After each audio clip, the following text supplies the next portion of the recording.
So welcome back to this video again. इस video को शुरू करने से पहले मैं आपको सबको ये बताना चाहता हूँ कि वीडियो को सब्सक्राइब ज़रूर करें और अच्छी लगे वीडियो तो लाइक ज़रूर करें, शेयर ज़रूर करें। और अभी हम शुरुआत करें सेकंड लॉ ऑफ थर्मोडायनेमिक्स से।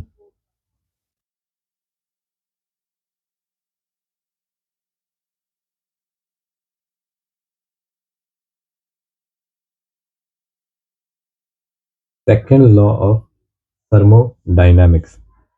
सेकंड लॉ ऑफ थर्मोडायनेमिक्स क्या कहता है कि it is impossible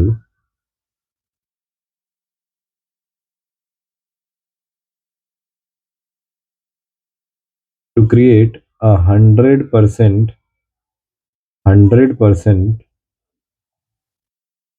efficient engine।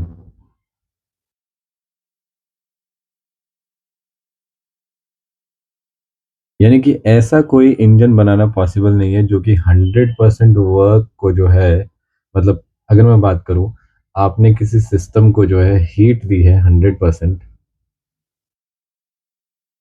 तो वो 100% वर्क में जो है वो कन्वर्ट नहीं हो सकता। ऐसा इंजन बनाना पॉसिबल नहीं है। तो what are the limitations of the first law जिसकी वजह से सेकेंड लॉ का जन्म हुआ, हम इसकी बात करते हैं। फर्स्ट लॉ की लिमिटेशंस। तो सबसे पहला जो लिमिटेशन है वो ये है कि अगर हीट फ्लो हो रही है हॉट बॉडी से कोल्ड बॉडी में, तो फर्स्ट लॉ ने हमें डायरेक्शन का पता नहीं बताया। Direction not told. ठीक है। दूसरी बात, स्पॉन्टेनिटी हमें नहीं बताई।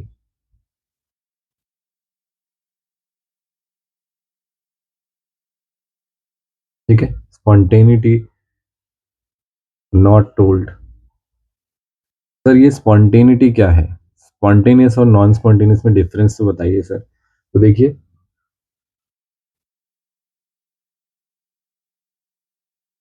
Spontaneous versus non spontaneous.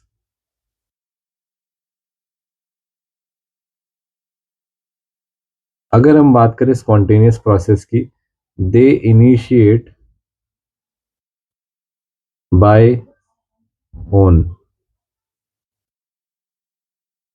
अगर हम फर्स्ट पॉइंट की बात करें नॉन स्पॉन्टेनियस वर्सेस स्पॉन्टेनियस की, तो स्पॉन्टेनियस प्रोसेसेस को इनिशिएट करने के लिए आपको थोड़ा सा जो है उसको इनिशिएट करना पड़ेगा खुद से। राइट, उसको खुद से इनिशिएट करना पड़ेगा। तो हम यहाँ क्या लिख देते हैं कि it has no tendency to occur. No tendency to occur. Second point of the spontaneity is, ये जो है वो प्रॉपर इनिशिएशन से होता है। राइट, ये प्रॉपर इनिशिएशन से होता है।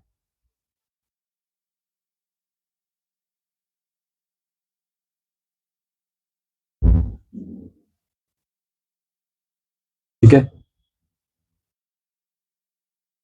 अब देखिए ध्यान से, दूसरी बात, इसकी जो टेंडेंसी होती है, इवन आफ्टर प्रॉपर इनिशिएशन ही कैन नॉट अकर। तो हम दूसरा पॉइंट क्या लिखेंगे? Even after proper initiation no tendency to occur. Third point क्या है? थर्ड पॉइंट है कि under given conditions spontaneous processes जो है वो हो जाते हैं। ठीक है। For example 2H2 plus O2 gives water under electric spark।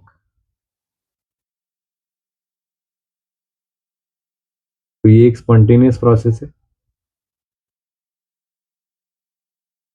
Gaseous form है और ये लिक्विड में कन्वर्ट हो रहा है। राइट, तो ये स्पॉन्टेनियस प्रोसेस है।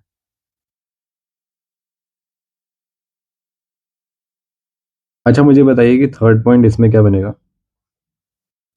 अंडर गिवन कंडीशन मतलब एक्सटर्नली जब आप इसको कंटिन्यूस एनर्जी प्रोवाइड करेंगे, एक्सटर्नली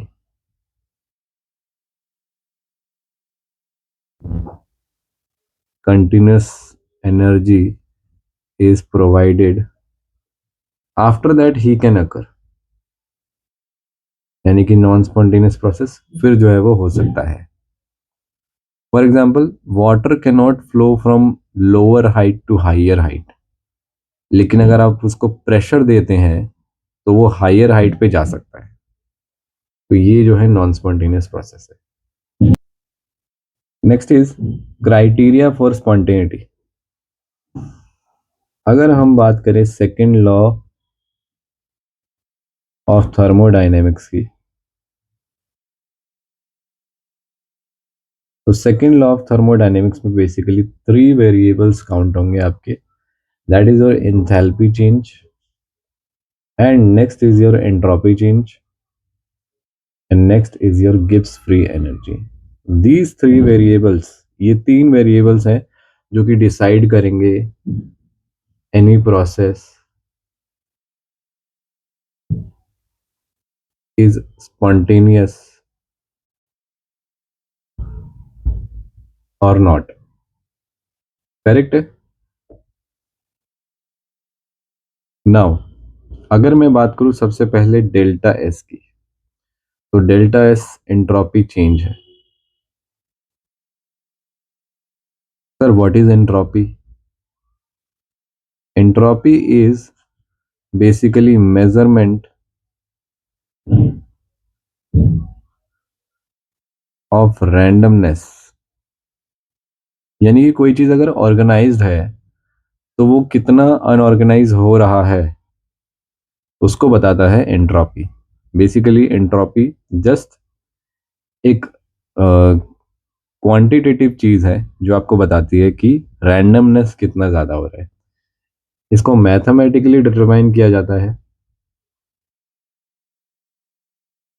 इस फॉर्मूले से. इस फॉर्मूले से जो है आप डिटरमाइन कर सकते हैं change in randomness. Right. Now sir ऐसा कोई केस बताइए जिसमें हीट चेंज जो है वो जीरो होता है. तो देख लीजिए, एक आइसोलेटेड सिस्टम लेते हैं. आइसोलेटेड सिस्टम, मैं यहाँ 2 चेम्बर ले रहा हूँ जो अभी क्लोज्ड हैं. यहाँ पे गैस ए है, यहाँ पे गैस बी है, ऐसे. ठीक है, इसके मोल्स हैं ऐसे. जैसे ही मैंने इस चेम्बर को ओपन कर दिया, हुआ क्या?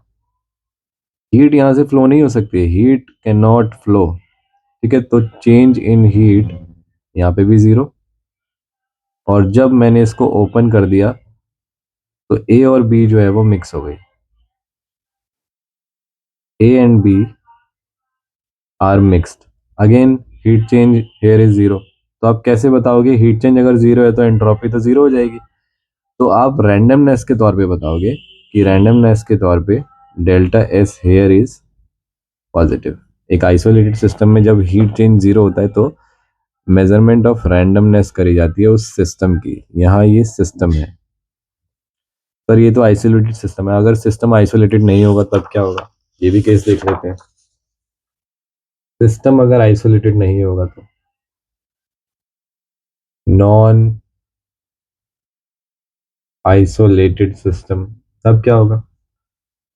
आप एक काम करिए, delta S system plus delta S surrounding.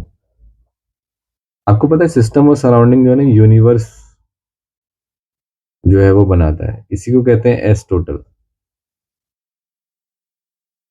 या इसी को कहते हैं एस यूनिवर्स. अब मेरी बात ध्यान से सुनिए. सेकेंड लॉ ऑफ थर्मोडायनेमिक्स ये कहता है कि delta S change in entropy of universe is always increasing. क्यों ऐसा क्यों होता है? ऐसा इसलिए होता है बिकॉज सराउंडिंग सराउंडिंग का डेल्टा एस इतना ज़्यादा होता है कि वो मजबूर कर देता है कि डेल्टा एस ऑलवेज पॉजिटिव. यानी कि अगर इफ केस वन ले लेता हूं। If any process is seen, मतलब एनालाइज, उसको डेल्टा एस सिस्टम उसका नेगेटिव आ रहा है, आप समझेंगे कि वो नॉन स्पॉन्टेनियस है। नॉन स्पॉन्टेनियस, बट ऐसा नहीं होता है। क्यों? ऐसा इसलिए नहीं होता है क्योंकि सराउंडिंग का डेल्टा एस इतना ज़्यादा पॉजिटिव होता है कि जो एस टोटल है वो हमेशा पॉजिटिव आता है। इसी वजह से ये प्रोसेस जो है क्या हो जाता है, स्पॉन्टेनियस।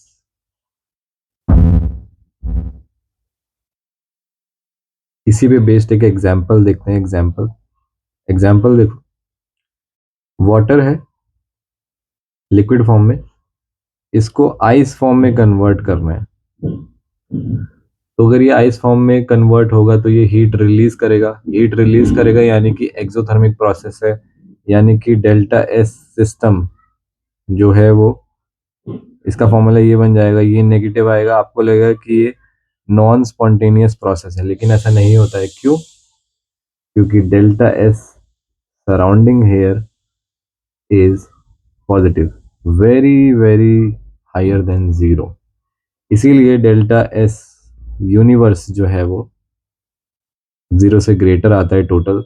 तो इसीलिए ये प्रोसेस जो है नॉन स्पॉन्टेनियस ना होके क्या हो जाता है, स्पॉन्टेनियस। तो आपको ये प्रूफ करना होगा कि ये स्पॉन्टेनियस क्यों होता है। आप ये रीजन बताएंगे। करेक्ट है?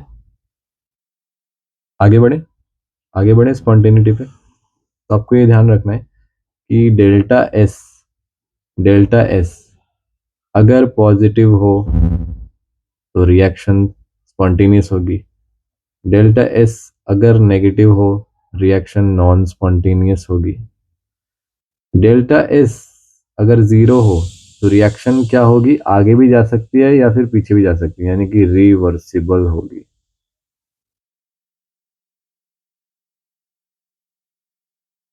सर आपने हमें ये नहीं बताया कि रिवर्सिबल प्रोसेसेस कौन कौन सी कंडीशन में देखी जाती है। देखो, reversible processes are seen in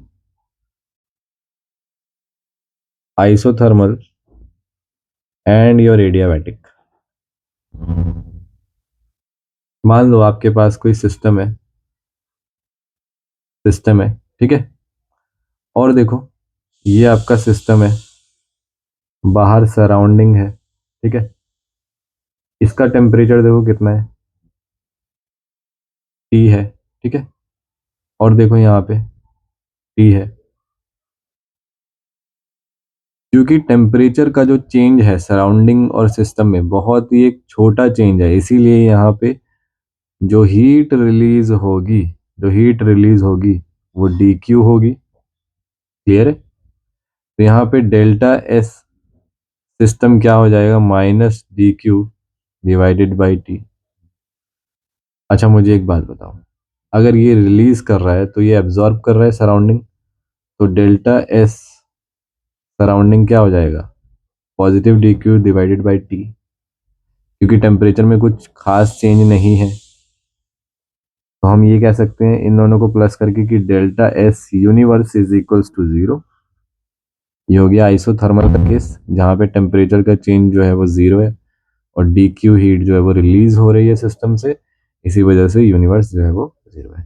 adiabatic के केस में क्या होगा, एडियाबैटिक के केस में डेल्टा क्यू ये ही जीरो हो जाएगा, तो डेल्टा एस सिस्टम ही जीरो हो जाएगा। ठीक है? क्योंकि हीट चेंज नहीं हो रहा है, इसीलिए डेल्टा एस सराउंडिंग में भी कोई हीट चेंज नहीं होगा, वहां पे भी जीरो होगा डेल्टा क्यू। तो इन दोनों को प्लस करोगे तो डेल्टा एस टोटल भी आपका जीरो ही आएगा। करेक्ट है? ठीक है, तो यहां तक हमने क्लियर कर लिया है एंट्रोपी। अभी देखते चलिए, एंट्रोपी में बहुत कुछ इंपॉर्टेंट है। नेक्स्ट हम बात करेंगे इरिवर्सिबल प्रोसेस की।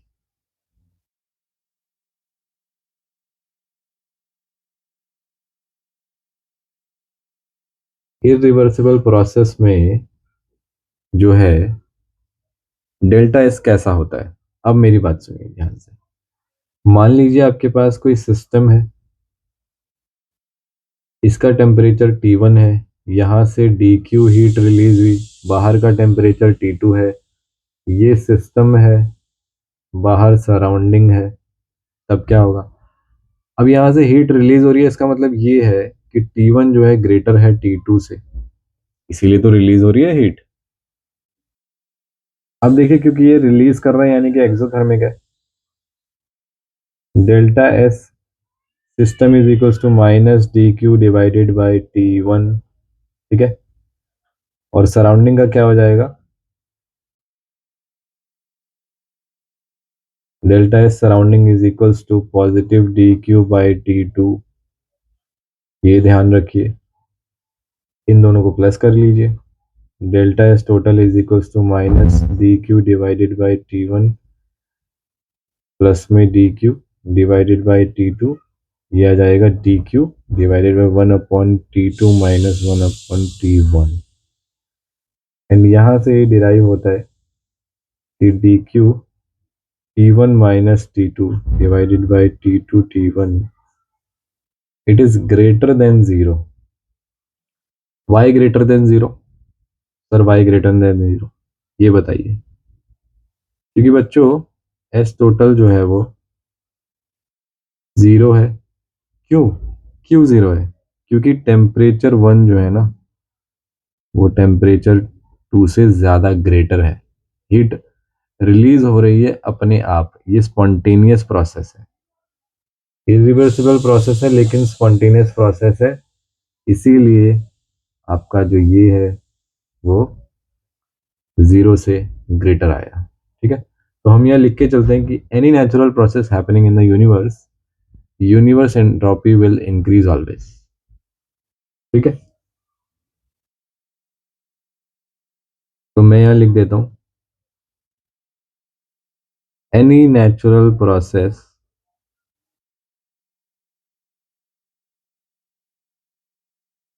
Happening in the universe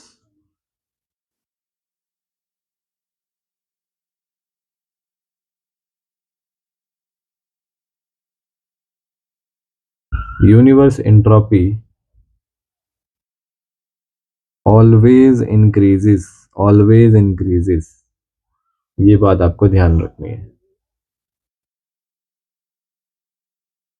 next हम बात करते हैं entropy of different processes. Sir entropy तो खत्म ही नहीं हो रहा है। बच्चे होगा खत्म, but entropy is a very important and fundamental concept. Entropy of different process, इसको बहुत ही सिंपलेस्ट वे में मैं समझाऊंगा आपको। देखिए देखिए, मान लीजिए कोई पीवी का ग्राफ है आपका, ठीक है। गैस का जो स्टेट है ना वो चेंज हो रहा है पीवी ग्राफ में, देखना ध्यान से।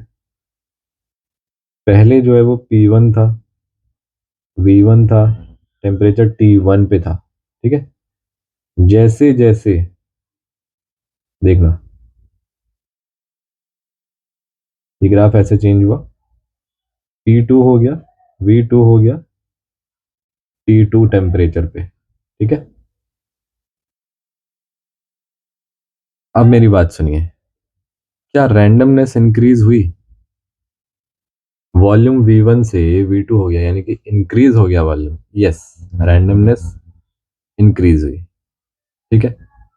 अब मेरी बात सुनना ध्यान से कि डेल्टा इसका फॉर्मूला होता है delta Q upon T. Q is heat here, तो हम इसको ऐसे भी लिख सकते हैं, डी एस मतलब बहुत छोटा अगर हीट चेंज हुआ है तो ऐसे लिख सकते हैं। फर्स्ट लॉ ऑफ थर्मोडायनेमिक्स से हम ये लिख सकते हैं कि D U is equals to D Q plus D W. यहाँ पे इसको रीअरेंज करके हम डी क्यू लिख सकते हैं ज़रा, D Q is equals to D U minus D W. Note करके चलना है इसको, ठीक है। उसके बाद ध्यान से सुनो मेरी बात कि डेल्टा यू जो होता है N C V delta T, this is molar specific heat capacity at constant volume, ठीक है। This is molar specific heat capacity at constant volume. ये ध्यान रखना, ये नंबर ऑफ मोल्स है, ये डेल्टा टी चेंज है, ठीक है। और वर्क डन को आप कैसे लिखते हैं, वर्क डन को आप कैसे लिखते हैं अगर सिस्टम वर्क कर रहा है तो, क्योंकि देखो वॉल्यूम इंक्रीज हो रहा है तो सिस्टम वर्क कर रहा है, तो यहाँ पे माइनस पी डेल्टा वी, ये भी नोट करके चलें। अब मेरी बात ध्यान से सुनिए, यहाँ तक सारी चीजें जो है हमने जो है जान ली है, जो जो हमें जानना था। ध्यान से देखिए, ये बहुत ही छोटा एक चेंज है, ठीक है, डी क्यू छोटा चेंज है, ठीक है। अब देखिए, इसको मैं यहाँ ले आता हूँ, ठीक है।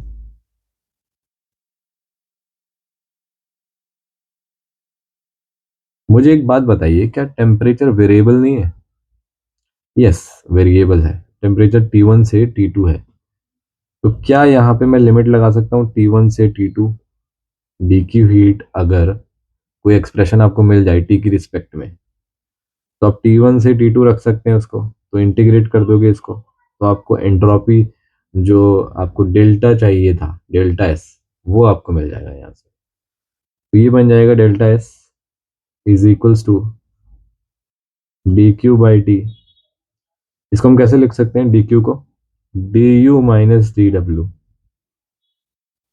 Integration of D U minus D W, ऐसे अलग अलग करके लिख देता हूँ, D U by T minus D W by T, इसका भी इंटीग्रेशन, ठीक है।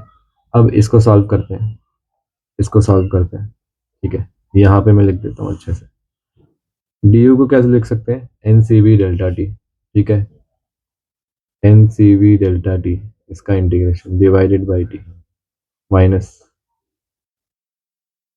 P d V divided by T, ठीक है। अब इसको सॉल्व करिए, इसको सॉल्व करिए, ये माइनस माइनस तो प्लस हो जाएगा,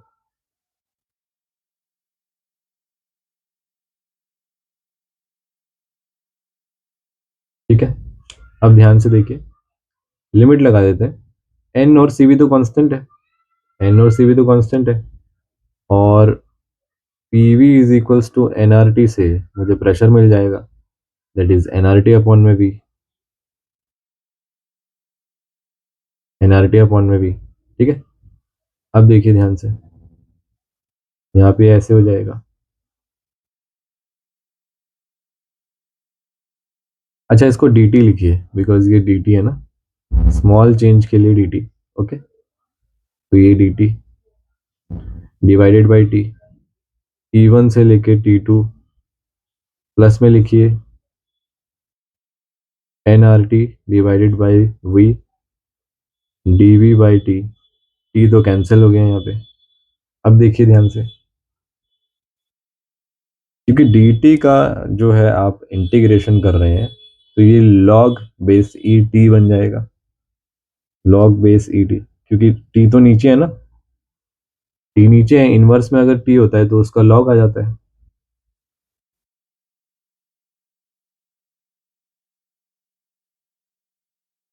T two by T one, plus में यहाँ पे कितना आ जाएगा, एन आर जो कि कांस्टेंट है, ठीक है, और इनवर्स में भी है, अगेन इसका भी, ठीक है। अब ध्यान से मेरी बात सुनिए, ध्यान से मेरी बात सुनिए, V two by V one, ऐसे कर दीजिए इसको। अब आपको डेल्टा एस का एक्सप्रेशन मिल गया, N C V log E T two by T one, limit लगा दीजिए, V two by V one, clear है? क्या यहाँ तक कोई भी दिक्कत, क्या यहाँ तक कोई भी दिक्कत? अब मेरी बात सुनिए, अब मेरी बात सुनिए, मैं आपसे बात करने वाला हूँ एडियाबैटिक प्रोसेस की। इन डेरिवेशन से आप कुछ भी निकाल सकते हैं। फॉर एग्जाम्पल एडियाबैटिक के लिए डी क्यू तो जीरो हो जाएगा, तो whole term will be zero, whole term will be zero, delta S is zero again. ये हो गया नोट, नोट कर लो जल्दी से इसको।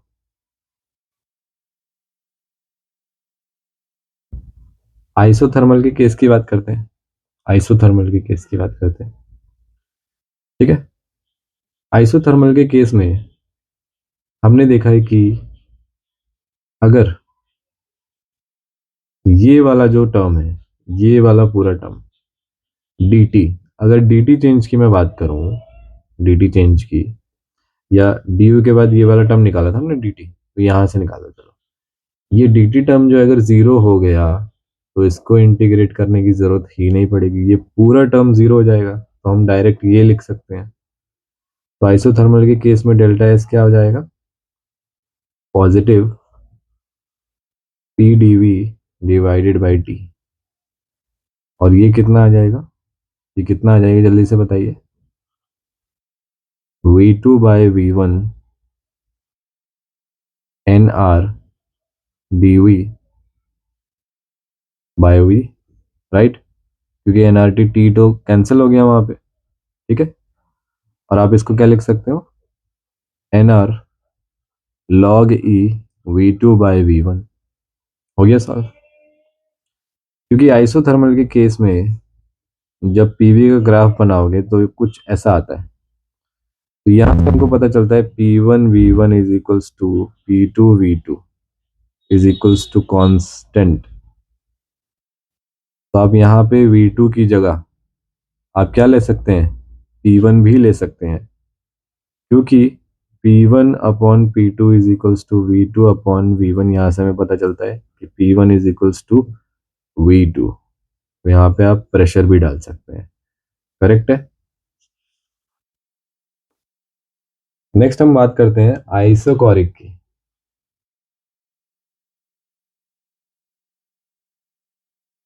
आइसोकोरिक में V कांस्टेंट हो जाएगा। V अगर कांस्टेंट है तो यानी कि dV का जो चेंज है वो भी जीरो है। तो इसमें दूसरा वाला टर्म जो हमने पढ़ा था, दूसरा वाला term that is minus P DV divided by T, वो जीरो हो जाएगा। तो आपको डेल्टा एस कितना लेना पड़ेगा? ध्यान से देखिए, ध्यान से देखिए मेरी बात। डेल्टा एस कितना लेना पड़ेगा? N C V D T divided by T, only ये लोगे। टी टू और टी वन लिमिट रख दोगे, यहाँ पे कितना आ जाएगा? एन सी वी जो कांस्टेंट है, log base E T two by T one. Clear है? ये आपका हो गया सॉल्यूशन। फिर इसको और एक्सपेंड करना चाहोगे लॉग बेस ई को, तो आप ऐसे भी लिख सकते हो इसको। क्या लिख सकते हो इसको? 2.303 से मल्टीप्लीकेशन और लॉग बेस 10 बन जाएगा वो। ऐसे ही पिछले वाले केसेस में भी कर सकते हो। तो ये पूरा सॉल्यूशन है आपका। Next is isobaric case. Isobaric के केस में देखिए क्या करेंगे। आइसोबारिक के केस में कांस्टेंट प्रेशर होगा, तो वहां पे हीट जो है ना वो आपकी चेंज हो जाएगी एनसीपी डेल्टा टी। इसको फिर अलग लेना पड़ेगा आपको। ठीक है। वो वाला फॉर्मूला आपका वैलिड नहीं होगा, तो आपको ऐसे लिखना पड़ेगा D Q by D T, D Q by T, है ना, N C P D T divided by T. And ये कितना हो जाएगा? N C P log base 10 T two by T one.